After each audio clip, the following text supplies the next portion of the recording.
তোমাদের সকলকে ভিশন এডুকেশনে স্বাগত। আমি সন্দীপন স্যার। আজকে আমি নতুন একটা ক্লাস তোমাদের সঙ্গে আলোচনা করব। অলরেডি আমরা 3টে ক্লাস আলোচনা করেছি। আজকে যে ক্লাসটা আলোচনা করব, দেখো এখানে বিশেষ করে কোন কোন বিষয়ের উপর কোশ্চেন আমি তোমাদের সঙ্গে আলোচনা করব। পুলিশ কনস্টেবলের যে সমস্ত কোশ্চেনগুলো পরীক্ষায় আসে সেই টাইপের কোশ্চেন আমি আলোচনা করব, এবং সঙ্গে আদার্স যে আমাদের যে এক্সামগুলো হয় সেটা পিএসসির হতে পারে, সামনে যেমন ক্লার্কশিপ আছে, অন্যান্য যে সমস্ত পরীক্ষাতে যে কোশ্চেনগুলো আসে সেই সমস্ত স্ট্র্যাটেজিকে কোশ্চেনগুলো আলোচনা করব। ঠিক আছে? তো আজকে যে পার্টটা আলোচনা করব সেটা হলো সেট 4। কি বললাম? সেট 4।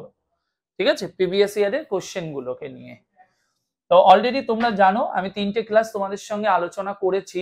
এই 3টে ক্লাসের কোশ্চেন আশা করি তোমরা বুঝতে পেরেছো, তোমাদের কোনো অসুবিধা হয়নি।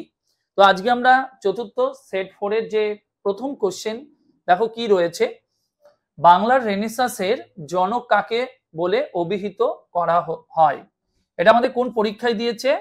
দেখতেই পাচ্ছ এখানে দেওয়া রয়েছে, ডাব্লিউবিপি কনস্টেবল এন্ড লেডি কনস্টেবলের প্রিলিমিনারি পরীক্ষায় কোশ্চেনটা দিয়েছে, 2020-তে হয়েছিল। তাহলে আমাদের যদি কোশ্চেন করে, এই কোশ্চেনের উত্তরটা কি হবে? মনে রাখবে, রাজা রামমোহন রায়। রাজা রামমোহন রায়কে বাংলার রেনেসাঁসের জনক বলা হয়। এরকমই কোশ্চেন হতে পারে, তাহলে ঈশ্বরচন্দ্র বিদ্যাসাগর বা মাইকেল মধুসূদন দত্ত বা দ্বারকানাথ ঠাকুর, এদেরকে কি বলা হয়? এগুলো কিন্তু আমাদের পরীক্ষায় কোশ্চেন আসতে পারে। ঠিক আছে? তাহলে এবার যদি আমাদের কোশ্চেন করে, এখানে আমি আরেকজনের কথা বলবো, সেটা হলো ঈশ্বরচন্দ্র বিদ্যাসাগর। এই ঈশ্বরচন্দ্র বিদ্যাসাগর ইনি যদি বলা হয় কিসের সঙ্গে যুক্ত, বা এনাকে কি নামে আমাদের বলা হয়ে থাকে, তাহলে মনে রাখবে ঈশ্বরচন্দ্র বিদ্যাসাগরকে আমরা কি বলে থাকি, খুব গুরুত্বপূর্ণ কিন্তু এটাও। ঠিক আছে? যেমন আমাদের তুমি দেখবে সাহিত্য সম্রাট কাকে বলে? বঙ্কিমচন্দ্র চট্টোপাধ্যায়কে বলা হয় সাহিত্য সম্রাট। ছন্দের জাদুকর কাকে বলা হয়? সত্যেন্দ্রনাথ দত্তকে বলা হয়। তেমনি যদি কোশ্চেন করে ঈশ্বরচন্দ্র বিদ্যাসাগরকে আমরা কি বলি, তাহলে মনে রাখবে গদ্যের জনক বলা হয়ে থাকে। কি বললাম? গদ্যের জনক বলা হয়। খুব ভালো করে এটা মাথায় রাখবে, কাকে? ঈশ্বরচন্দ্র বিদ্যাসাগরকে। আর আমাদের কোশ্চেন হলো বাংলা রেনেসাঁসের কাকে বলা হয়? তাহলে রাজা রামমোহন রায়কে আমরা বলে থাকি। এবার আসি আমাদের পরের কোশ্চেন। পরের কোশ্চেনটা খুব গুরুত্বপূর্ণ। এখানে আমি কোশ্চেনটা একটু চেঞ্জ করেছিলাম, কারণ এই কোশ্চেনটা আমাদের এর আগে পরীক্ষায় এসেছে। ঠিক আছে? তো সেই পরীক্ষাতেও এসেছে, এবং আমি এখানে দিয়েছি যেটা 2023 সালে পুরুষদের ক্রিকেট বিশ্বকাপ কোন দেশে অনুষ্ঠিত হবে। এই টাইপের কোশ্চেন এর আগেও এসেছে, সেটা ছিল আমাদের 2023-এর ক্রিকেট বিশ্বকাপ কোন দেশে অনুষ্ঠিত হয়েছে। বাট এখানে দিয়েছি 27-এরটা, কারণ অলরেডি 23 হয়ে গেছে, এটা হলো আমাদের 27-এ। তো এখানে আমি দেখো যে অপশনগুলো দিয়েছি, এই অপশনে পরপর বেশ কয়েকটা ইয়ারের বিশ্বকাপের কথা একসাথে আমি এখানে আলোচনা করব। তাহলে সবার আগে যদি কোশ্চেন করে যে 2027-এ পুরুষদের ক্রিকেট বিশ্বকাপ কোথায় হবে, তাহলে মনে রাখবে 3টে দেশে হবে। প্রথম এ যে অপশনটা, অর্থাৎ দক্ষিণ আফ্রিকা, জিম্বাবুয়ে এবং নামিবিয়া, এই 3টে দেশকে নিয়ে 2027-এ ক্রিকেট ওয়ার্ল্ড কাপ অনুষ্ঠিত হবে। তাহলে এবার যদি কোশ্চেন করে 2031 সালে, মানে আমাদের 2031-এর ক্রিকেট বিশ্বকাপ কোথায় হবে, তাহলে মনে রাখবে 2031-এ কোথায় হবে? ভারত। 2031-এ হবে ভারত এবং বাংলাদেশে অনুষ্ঠিত হবে। খুব ভালো করে এটা মাথায় রাখবে। আর এখানে দেখো বি অপশনে আমি যে অস্ট্রেলিয়া নিউজিল্যান্ড দিয়েছি, আর ডি অপশনে ভারত এবং শ্রীলঙ্কা দিয়েছি। এর কারণ আছে, কারণটা হলো এই বি অপশনে যেটা দিয়েছি ভারত ও নিউজিল্যান্ড, এখানে আমাদের টি-20 ওয়ার্ল্ড কাপ হবে। কারণ আমরা জানি এবছরে আমাদের টি-20 ওয়ার্ল্ড কাপ হয়ে গেল 24-এ। কোথায় হলো? ইউএসএ তে হলো এবং ওয়েস্ট ইন্ডিজে হলো। এরপরে 26-এর যেটা টি-20 ওয়ার্ল্ড কাপ কোথায় হবে, তাহলে মনে রাখবে, লিখে দিলাম পাশে, টি-20 যে ওয়ার্ল্ড কাপ সেটা হবে কবে? এই ভারত শ্রীলঙ্কাতে, মনে রাখবে 2026-এ হবে। সেম 2028-এ অস্ট্রেলিয়া নিউজিল্যান্ডে এই টি-20 ওয়ার্ল্ড কাপটা অনুষ্ঠিত হবে। কবে? 2028 সালে। ঠিক আছে? তো এখানে 4টে অপশন, 4টে কোশ্চেন হতে পারে, একসাথে আমি এখানে আলোচনা করলাম। বাট আমাদের কোশ্চেনের আনসারটা হবে এ। চলো এবার আসি পরের কোশ্চেনে।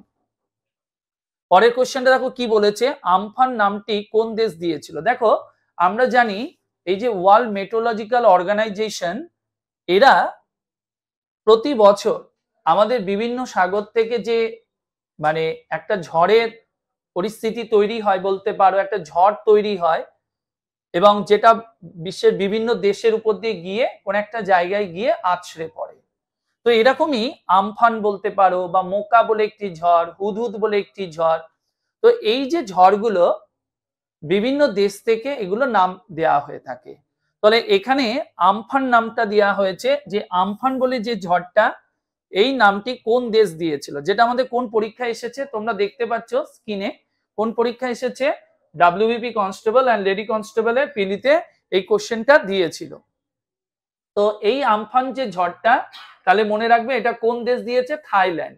অ্যাকচুয়ালি থাই যে ভাষা, থাই ভাষায় এই শব্দের মানে যদি বলি আমরা স্কাই মানে আকাশ, তো তারাই তোমার এই আমফান ঝড়টার নাম দিয়েছে।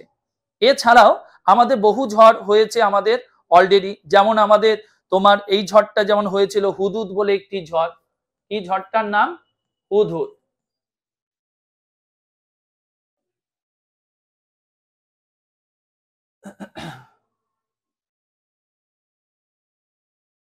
কি বললাম, HUD, হুদ হুদ, HUD। এই যে ঝড়টা, এই ঝড়টারও তোমার নাম দিয়েছে কারা, মনে রাখবে ওমান, এটা নাম দিয়েছিল ওমান। ওমান হলো একটা দেশ।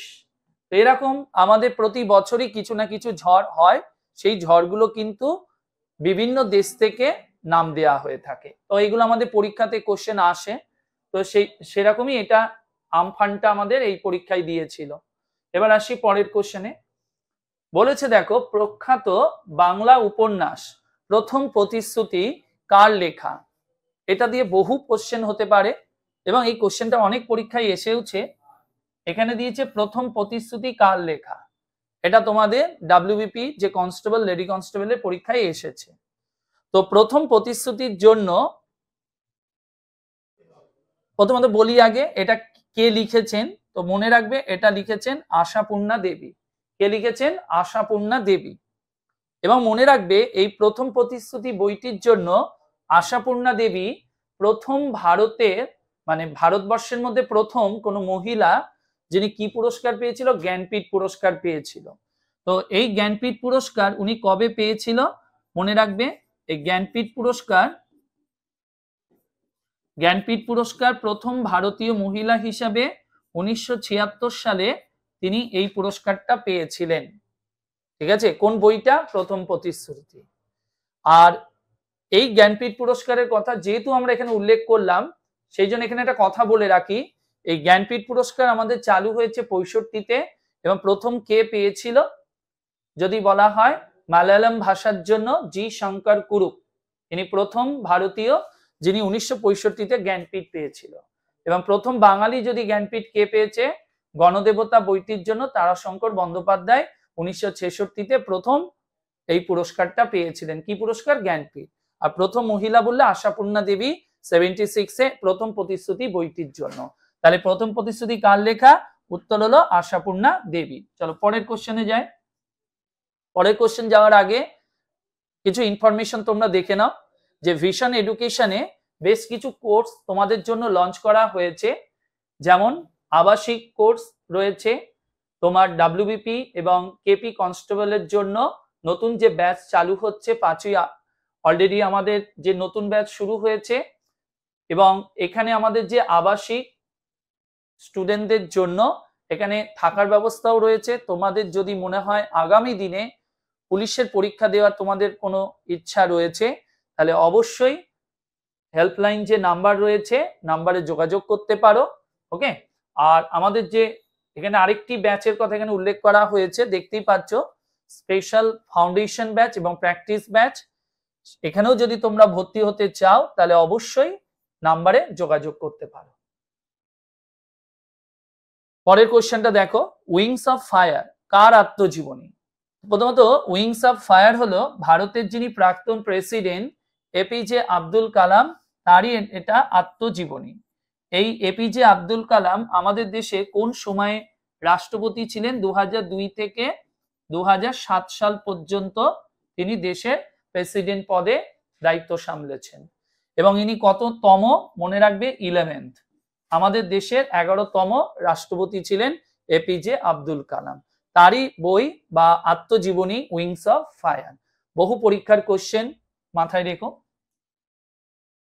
পরেরটা কি বলেছে? কোন সালে ভারত প্রথম টি-20 বিশ্বকাপ জয়লাভ করেছে? দেখো, টি-20 বিশ্বকাপ বা প্রথম যদি বলি টি-20 ম্যাচ, দেখো আমাদের বিশ্বে ক্রিকেটে টি-20 ফরম্যাট যদি বলি কবে চালু হয়েছে? প্রথম মেয়েদেরটা চালু হয়েছিল 2004 সালে, আর ছেলেদের যদি টি-20 ফরম্যাট চালু হয় 2005। আর যদি কোশ্চেন করা হয় ছেলেদের, অর্থাৎ টি-20 ওয়ার্ল্ড কাপ, টি-20 ইন্টারন্যাশনাল যে ওয়ার্ল্ড কাপ, এটা আমাদের প্রথম হয়েছিল কবে? 2007 সালে। এবং এটা কোথায় হয়েছিল? দক্ষিণ আফ্রিকা, সাউথ আফ্রিকাতে অনুষ্ঠিত হয় প্রথম টি-20 বিশ্বকাপ। এবং প্রথম টি-20 বিশ্বকাপের উইনার টিম কে ছিল? ইন্ডিয়া। আর রানার্স টিম কে ছিল? পাকিস্তান। ঠিক আছে, তো এখানে কোশ্চেনটা ছিল কোন সালে ভারত প্রথম টি-20 ওয়ার্ল্ড কাপ জয়লাভ করে? তাহলে সালটা কত হবে? তাহলে মনে রাখবে 2007 সালে ভারত প্রথম জয়লাভ করে। আর এই টিমের ক্যাপ্টেন কে ছিল? মহেন্দ্র সিং ধোনি। আর ভারত যদি বলা হয় সেকেন্ড টাইম জিতলো কবে? আশা করি তোমরা জানো, এই বছরই জিতেছে। একবারে কারেন্ট ইয়ার টি-20 ওয়ার্ল্ড কাপ জিতলো ভারত। এই টিমের ক্যাপ্টেন কে ছিল? রোহিত শর্মা এই টিমের ক্যাপ্টেন, আর ওটা ছিল মহেন্দ্র সিং ধোনি, আর এটার বললে রোহিত শর্মা। তো এই বছরে ভারত যেটা জিতলো, এবছর টি-20 ওয়ার্ল্ড কাপ কোথায় হয়েছিল? মনে রাখবে ওয়েস্ট ইন্ডিজ এবং ইউএসএ তে অনুষ্ঠিত হয়। ঠিক আছে, তাহলে ভারত টি-20 বিশ্বকাপ 7-এ জিতেছে আর 24-এ জিতলো। আর 50 ওভারের যে ফরম্যাটে বিশ্বকাপ প্রথম জিতেছিল 83-তে, আর লাস্ট জিতেছে কবে যদি বলা হয়? এটা তোমাদের জন্য কোশ্চেন রইল, অবশ্যই কমেন্ট বক্সে কমেন্ট করবে। ঠিক আছে, তো ইন্ডিয়া যে 50 ওভারের বিশ্বকাপ প্রথমটা জিতেছিল 83-তে কপিল দেবের নেতৃত্বে, আর সেকেন্ডটা কবে জিতেছে এবং ওই টিমের অধিনায়ক কে ছিল? এই দুটো উত্তর তোমরা অবশ্যই কমেন্ট করবে। পরের কোশ্চেনটা দেখো কি বলেছে, কোন দিনটি পশ্চিমবঙ্গে পুলিশ দিবস রূপে পালিত হয়?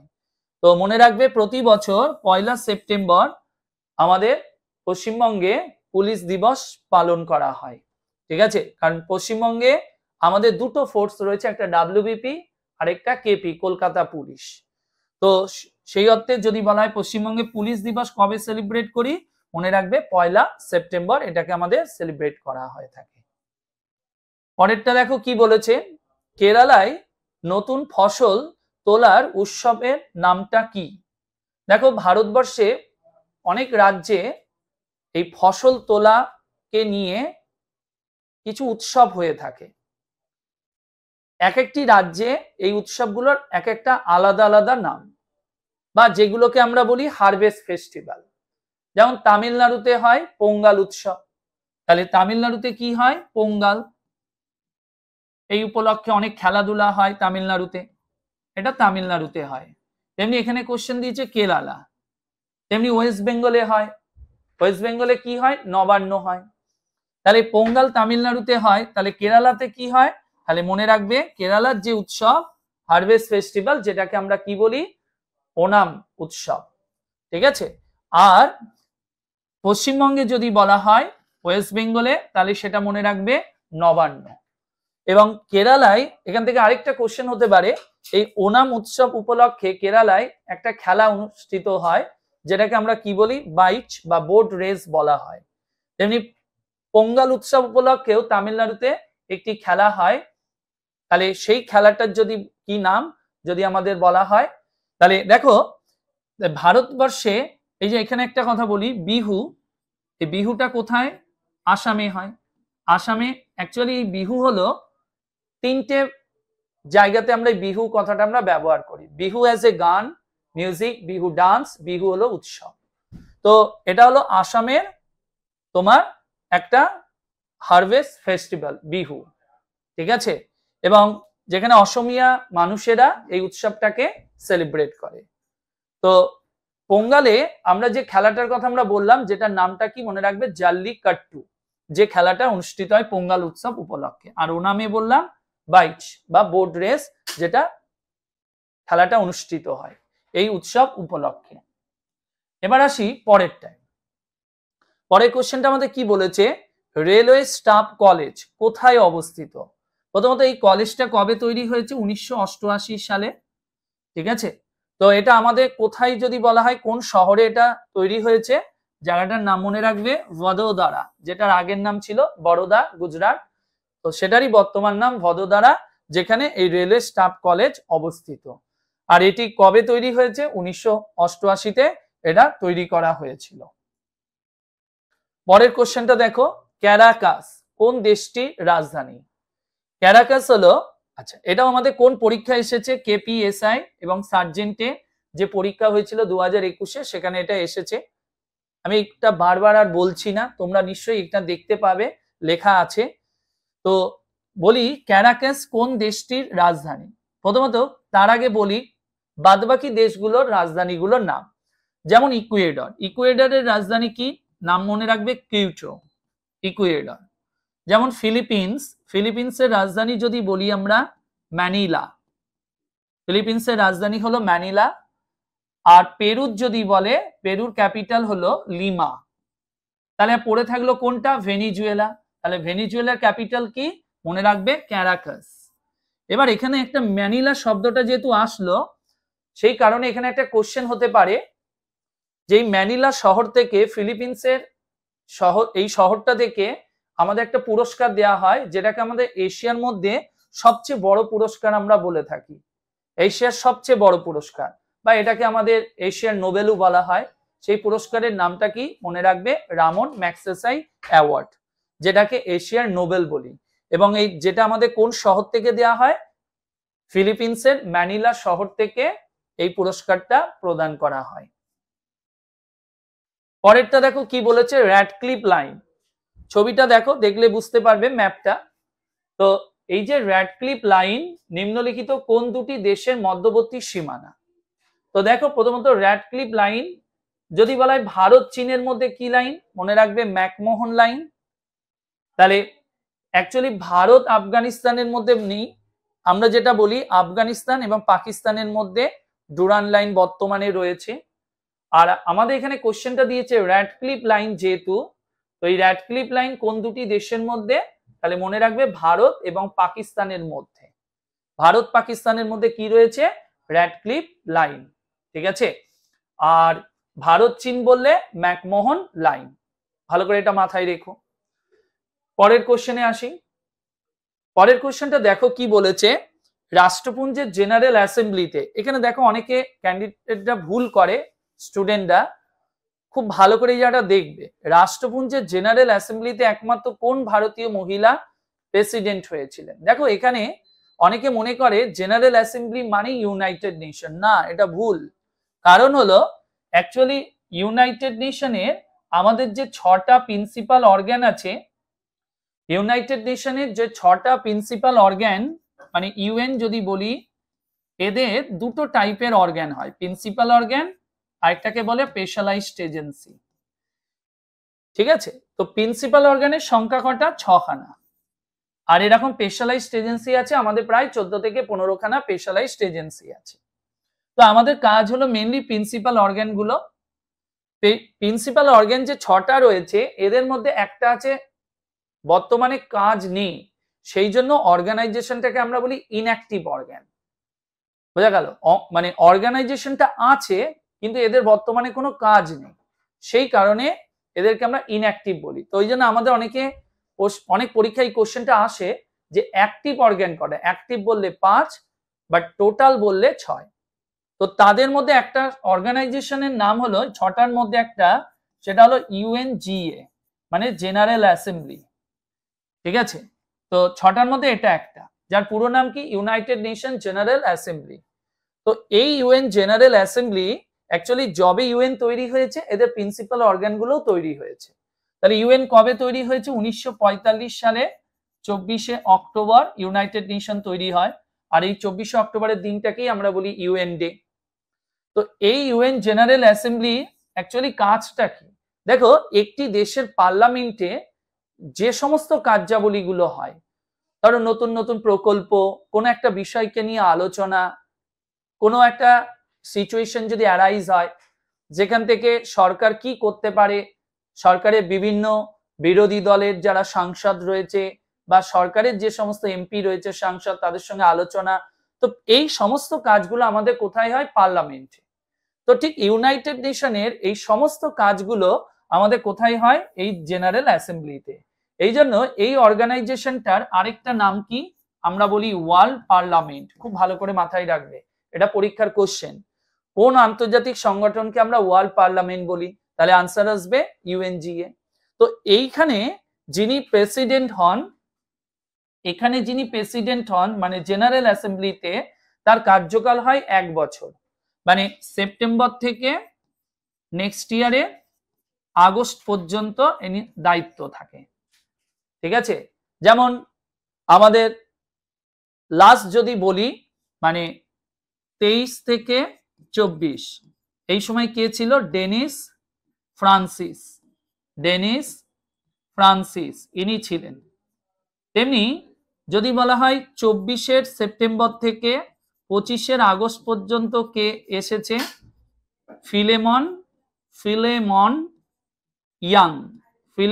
ইয়াং ক্যামেরুনের একজন ব্যক্তি ফিলেমন ইয়াং 24 সেপ্টেম্বর থেকে 25 আগস্ট পর্যন্ত তিনি এই পদে থাকবেন। ঠিক এই পোস্টে ভারত থেকে প্রথম যিনি হয়েছিলেন প্রেসিডেন্ট বা প্রথম মহিলা প্রেসিডেন্ট, তার নামটা কি? তার নামটা মনে রাখবে বিজয়ালক্ষ্মী পণ্ডিত। যদি সিরিয়ালি বলি ইনি ক নাম্বার, তাহলে মনে রাখবে 8ম ছিল। আর কোন সময়টা? মনে রাখবে 53 থেকে 54 পর্যন্ত তিনি এখানকার প্রেসিডেন্ট পদে দায়িত্ব সামলেছেন। কোন পোস্টে? এই জেনারেল অ্যাসেম্বলির সভাপতি হিসাবে। কে? বিজয়ালক্ষ্মী পণ্ডিত। কোন সময়? 53 থেকে 54। আর কত নাম্বার? 8ম। ঠিক আছে। আর এই সংগঠনটা কবে তৈরি হয়েছিল বললাম? 45-এ, যে সময় ইউএন তৈরি হয়েছে তখনই এটা তৈরি হয়। তাহলে এখন বর্তমান যদি বলে রিসেন্ট, এই যে সেপ্টেম্বর মাস শুরু হলো, এখন বর্তমানে কে আছে? Philemon young. ইনি কোন দেশের? ক্যামেরুনে। এবার আসবো পরের কোশ্চেনে।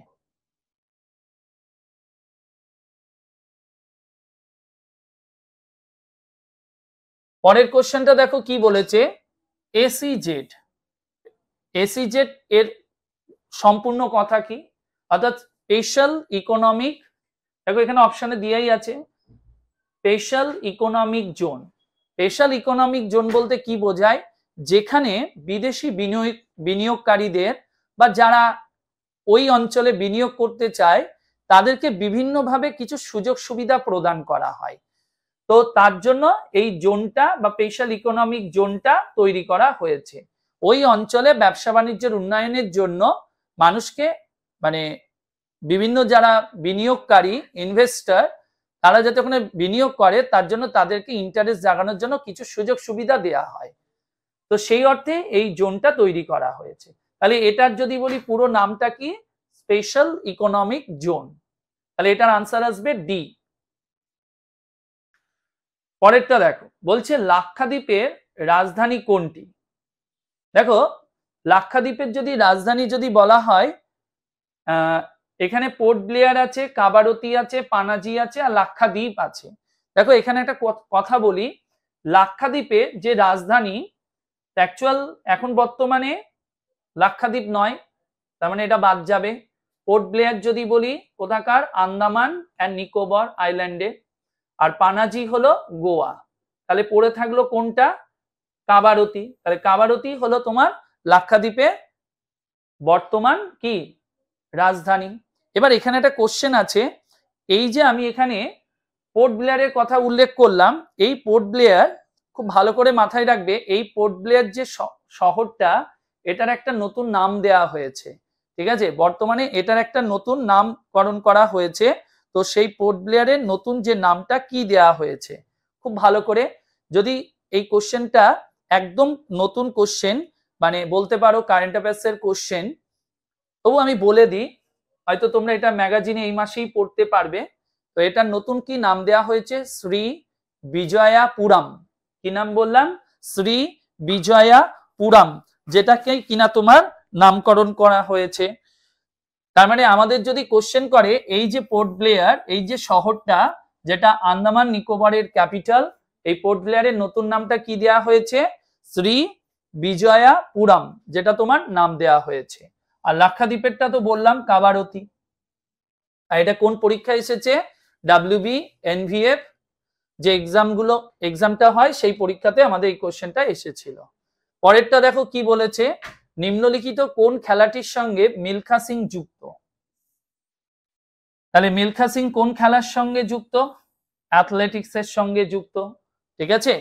এবং এই মিলখা সিং যাকে নিয়ে সিনেমাও হয়েছে, আর ইনি তাহলে আমাদের যদি বলা হয় ভারতবর্ষে কোন খেলা? অ্যাথলেটিক্স। অ্যাথলেটিক্স বলতে অ্যাকচুয়ালি এখানে অনেকগুলো ইভেন্টকে একসাথে মিলে আমরা এখানে বলে থাকি, ঠিক আছে। তো ইনি তাহলে কোন খেলা? অ্যাথলেটিক্সেরই একটি পার্টের সঙ্গে ইনি যুক্ত। বিশেষ করে যদি বলা হয় ইনি হলো দৌড়বিদ, যাকে আমরা স্প্রিন্টার বলে থাকি, স্প্রিন্টের সঙ্গে যুক্ত। আচ্ছা, এবার এখানে দেখো আমাদের বেশ কিছু অনলাইন যে রিভিশন ব্যাচ চালু হয়েছে এবং স্পেশাল প্র্যাকটিস ব্যাচ চালু হয়েছে, এবং অনলাইনে ডাব্লিউবিপি এবং কলকাতা পুলিশের যে স্পেশাল ব্যাচ তার ভর্তি চলছে। যদি তোমাদের ইচ্ছা থাকে বা ইন্টারেস্ট থাকে তাহলে অবশ্যই হেল্পলাইন নাম্বারে যোগাযোগ করতে পারো, যাবতীয় ইনফরমেশন তোমাদেরকে এখান থেকে দিয়ে দেওয়া হবে। পরের কোশ্চেনটা দেখো কি বলেছে, নিহত সিডিএস বিপিন রাওয়াত যে দুর্ঘটনায় মৃত্যুবরণ করেন সেটি কোন রাজ্যে ঘটেছিল? তো সেটা কোন রাজ্যে ঘটেছিল? মনে রাখবে তামিলনাড়ু রাজ্যে, কারণ ভারতবর্ষে প্রথম সিডিএস যদি বলা হয় কে? বিপিন রাওয়াত, যিনি 2020 জানুয়ারির 1 তারিখে প্রথম তোমার সিডিএস হিসাবে দায়িত্ব পান এবং 21-এ হেলিকপ্টার দুর্ঘটনায় মারা যান। এবং বর্তমানে যদি বলা হয় ভারতের সিডিএস কে আছে? অনিল চৌহান, ইনি হচ্ছেন বর্তমান সিডিএস হিসাবে দায়িত্বে আছেন। পরেরটা দেখো, বিখ্যাত পরমাণু বিজ্ঞানী ডক্টর আব্দুল কাদির খান, খুব ভালো করে এটা মাথায় রাখবে, যিনি 85 বছর বয়সে মারা গেলেন, তিনি কোন দেশের অধিবাসী ছিলেন? এবং ইনি হলেন পাকিস্তানের একজন পরমাণু বিজ্ঞানী। যেমন আমাদের দেশেরও রয়েছে পরমাণু বিজ্ঞানী, তেমনি এটা হলো পাকিস্তানের একজন বিখ্যাত পরমাণু বিজ্ঞানী আব্দুল কাদির খান। পরের কোশ্চেনটা দেখো, প্রথম কোন ভারতীয় গ্র্যান্ড স্ল্যাম? এই গ্র্যান্ড স্ল্যাম শব্দটি প্রথমত লন টেনিসের সঙ্গে যুক্ত। তো এই গ্র্যান্ড স্ল্যাম অর্থাৎ লন টেনিসে যারা জয়লাভ করে তাদেরকে গ্র্যান্ড স্ল্যাম হিসাবে বলা হয়ে থাকে খেতাবগুলো। তো এরকম বিশ্বে যদি বলি সবচেয়ে বেশি গ্র্যান্ড স্ল্যাম কে জিতেছে? ছেলেদের মধ্যে বললে নোভাক জকোভিচ, আর মেয়েদের মধ্যে বললে মার্গারেট কোর্ট। দুজনাই এই মুহূর্তে সেম 24টা করে জয়লাভ করেছে। মার্গারেট কোর্ট অলরেডি রিটায়ার করেছে অস্ট্রেলিয়ার, সেটা সম্ভব নয়। এখন যদি এগোতে হয় তাহলে ছেলেদের মধ্যে এনাকেই এগোতে পারবে। তিনি যদি একটা গ্র্যান্ড স্ল্যাম জেতে তাহলে তিনি হবেন বিশ্বের মধ্যে সবচেয়ে বেশি গ্র্যান্ড স্ল্যাম জয়ী। আর ভারত থেকে প্রথম যদি বলি কে জিতেছিল, তাহলে মনে রাখবে মহেশ ভূপতি 1997 সালে ফরাসি ওপেনে ডাবলসে তিনি প্রথম ভারতীয় যিনি কিনা এই গ্র্যান্ড স্ল্যাম জয়লাভ করেন। কে? মহেশ ভূপতি। তিনি কোন খেলার সঙ্গে যুক্ত? তাহলে আমাদের যদি কোশ্চেন করে লন টেনিস। আর মেয়েদের মধ্যে যদি বলা হয় প্রথম গ্র্যান্ড স্ল্যাম কে জিতেছে, তাহলে মনে রাখবে সানিয়া মির্জা মেয়েদের মধ্যে প্রথম গ্র্যান্ড স্ল্যাম জয়লাভ করেছেন মেয়েদের মধ্যে ভারত থেকে। পরেরটা দেখো কি বলেছে, আন্তর্জাতিক বিচারালয় কোথায় অবস্থিত? দেখো আন্তর্জাতিক বিচারালয় হলো ইউনাইটেড নেশনে, ওই যে বললাম একটু আগে 6খানা যে প্রিন্সিপাল অর্গান, তাদের মধ্যে একটা বলছিলাম জেনারেল অ্যাসেম্বলি, আরেকটা হলো আইসিজে মানে ইন্টারন্যাশনাল কোর্ট অফ জাস্টিস বা আন্তর্জাতিক বিচারালয়। তো সেই আন্তর্জাতিক বিচারালয়ের সদর দপ্তর যদি বলা হয় কোথায়? দা হেগ। এটা কোথায়? নেদারল্যান্ডের একটা শহর দা হেগ, যেখানে আইসিজে সদর দপ্তরটা অবস্থিত। আর কি মনে রাখবে, বর্তমানে আইসিজেতে তোমার যিনি দায়িত্বে মানে ভারত থেকে একজন বিচারপতি হিসাবে দায়িত্বে আছেন তার নাম কি? বর্তমানে যদি বলা হয় আইসিজেতে ভারতের যিনি বিচারপতি হিসাবে দায়িত্বে রয়েছেন তার নাম কি? জাস্টিস দলবীর ভান্ডারী। কি বললাম? জাস্টিস দলবীর ভান্ডারী, যিনি আইসিজেতে ভারত থেকে একজন বিচারপতি হিসাবে বর্তমানে দায়িত্বে রয়েছেন। আর আইসিজে কবে তৈরি হয়েছে? তাহলে মনে রাখবে আইসিজেটাও আমাদের তৈরি হয়েছে কবে? 1945 সালে এই সংগঠনটা তৈরি হয়। যখন ইউনাইটেড নেশন তৈরি হয় তখন এই আইসিজেটাও তোমার তৈরি হয়েছিল। ঠিক আছে, তাহলে এদের হেডকোয়ার্টার দা হেগ, কোথায় এটা? নেদারল্যান্ডের একটা শহর। আর এই সেম জায়গায় আরেকটা কোর্ট রয়েছে, সেটা হলো আইসিসি, মানে ইন্টারন্যাশনাল যদি বলা হয় ক্রিমিনাল কোর্ট। ইন্টারন্যাশনাল ক্রিমিনাল কোর্টেরও হেডকোয়ার্টার দা হেগ। এটা যেমন তৈরি হয়েছিল 45-এ, মানে যখন ইউএন তৈরি হয় তখন, আর এটা 45 এটা তৈরি হয়। আর আইসিসি যদি বলি কবে তৈরি, আইসিসি মানে এটা নয় যে ক্রিকেট বোর্ড নয়, এই আইসিসি মানে ইন্টারন্যাশনাল ক্রিমিনাল কোর্ট। এটা তৈরি হয়েছে কবে? অ্যাকচুয়ালি 98-তে চুক্তি হয়ে 2002-তে এটা চালু হয়। তো এই জন্য আমরা যদি বলি কেম ইন ফোর্স কবে কার্যকর হয়েছে, তাহলে মনে রাখবে 2002-তে এটা চালু হয়। এদেরও হেডকোয়ার্টার কোথায়? দা হেগ।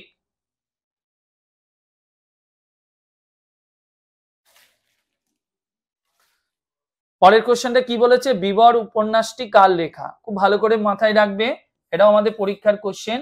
এটা কার লেখা? মনে রাখবে, সমরেশ বসু। কি নাম? বিবর উপন্যাস। ঠিক আছে, তো এই হলো আজকে আমাদের আলোচনা। আশা করি তোমরা বুঝতে পেরেছো। আর যদি তোমাদের ভালো লাগে এই ভিডিওটা, অবশ্যই বন্ধুদের সঙ্গে শেয়ার করো, আর অবশ্যই সাবস্ক্রাইব করবে, লাইক কমেন্ট। সকলে ভালো থেকো, বাই, টাটা।